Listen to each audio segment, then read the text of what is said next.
when you were on top of the WWE and when you were WWE and ECW champion, did you still feel that you were taking the backseat to Cena during that whole reign? Because I mean, for the 3 weeks you were champion before the arrest and the drug bust and everything like that, you were on top of the world. You were holding both titles, the WWE title and the ECW title. You were main eventing pay-per-views at one point. And did you still feel like Cena was still, as far as in Vince's eyes and WWE's eyes, just that step above you, or did you feel like you were given the ball? Well, first off, there was never any doubt to myself, to Paul Heyman, to Tommy Dreamer, to any of the guys that were really on top of this movement and paying attention. There was never any doubt that Vince was always going to see his WWE boys as being closer to him, more important to him, and a step above ECW.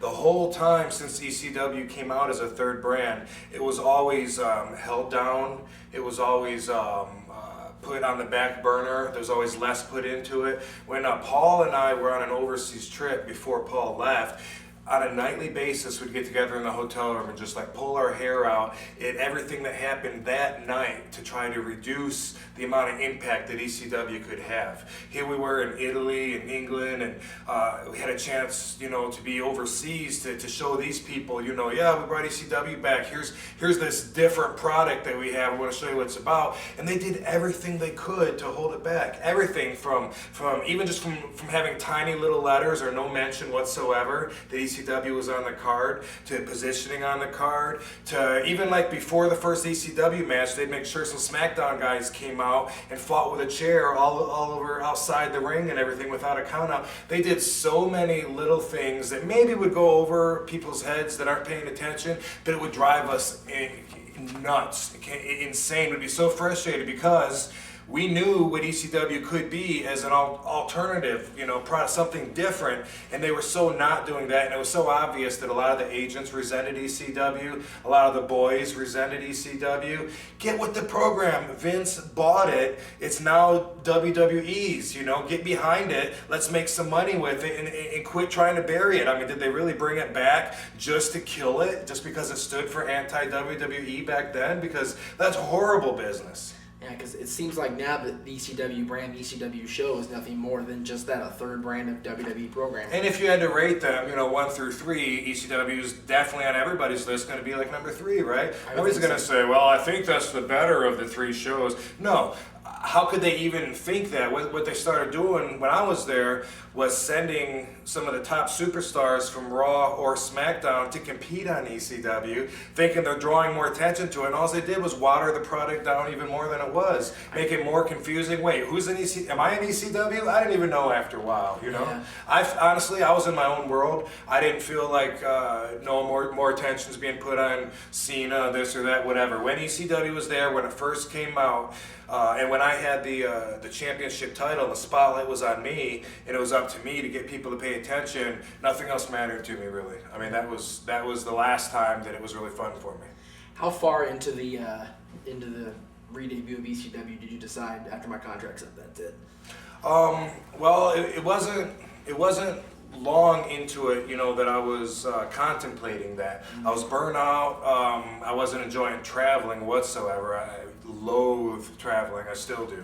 Getting on an airplane every day, renting a car, driving to some town I don't want to be in, thinking of how nice and sunny it is in California when I'm in Minnesota to do a backflip and a spin kick for the same crowd that I felt like I've already been here and done that like 40 times already, And honestly, it became meaningless for me, which is why I needed to get away. I was burnt out. I don't want to tear apart wrestling and insult wrestling fans. They're one and the same. My fans are wrestling fans, so I'll never do that. But for me, I needed to get away. Wrestling wasn't cutting it for me. I wasn't excited about it. I wasn't interested in it, and eventually, I wasn't even having fun with it anymore. I wanted to be somewhere else. It was the week of WrestleMania that I made up my mind 100% for sure.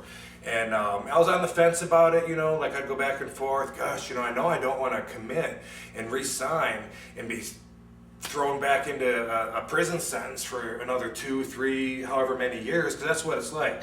Slam that door behind me. I just signed the contract. You put the rest of your life off until you're done with the contract. Right. It's not like you really get to see your home and your family and all that. You don't. Not when you're on top selling tickets and when you're someone, you know, that they're using it and that they have you know, interest in. So it was actually WrestleMania weekend that I was doing a lot of soul searching. I had been involved with studying spiritual awareness and growing my inner connection for like about 2 years at that point. It was actually, you know, probably since our last interview that I really got into it. I've always been considered a spiritual kind of person, but the last few years I've really invested a lot of time into growing my understanding and my connection and my path. And that is what ultimately told me, do not resign. I mean, everything was laid out so clear for me. I was in my hotel room and I was studying this journal that I'd been writing all these coincidences in, like for the last, I don't know, 6 months to a year, whatever. I'd never gone back and read it. And I read this thing in a certain way to read it backwards to see if things were falling into place or if I was willing them by my frequency that I was vibrating at, you know, which is the law of attraction. I don't know if you've heard about The Secret. I'm a firm believer in the book and the DVD, The Secret. It's a big part of my life too. It helped change my perspective. I highly recommend it. It's not for everybody, but for someone like me and my like-minded brothers that I've also used that to help out, it totally brought us into enlightenment. And anyway, WrestleMania week, I had my answers so clear. It was like my journal was talking to me. I understood everything so clear. I was covered with goosebumps, and I kept calling Sandman's hotel room and bothering the shit out of him. He's trying to sleep. All right, I'll let you sleep this time, dude. I just had to share that with you. I'd hang up, you know, and I'd be looking through, you know, and I found a list that I wrote a year ago of what my own personal preoccupations are. In other words, distractions from the big picture, things that I invest too much energy into that keep me off of looking at where my path is supposed to be, you know? Right, and I was looking at that, and it was just like so clear, and it just made, and it all coordinated and made so much sense. I was just blown away. I was like, oh my God, I can't believe that. I call him back, Sandman, I know I said I'd let you sleep, but dude, I gotta share this with you. And I would tell him, because he understood, you know, because I got him spiritually aware. Sean Stasiak is one of my spiritual brothers.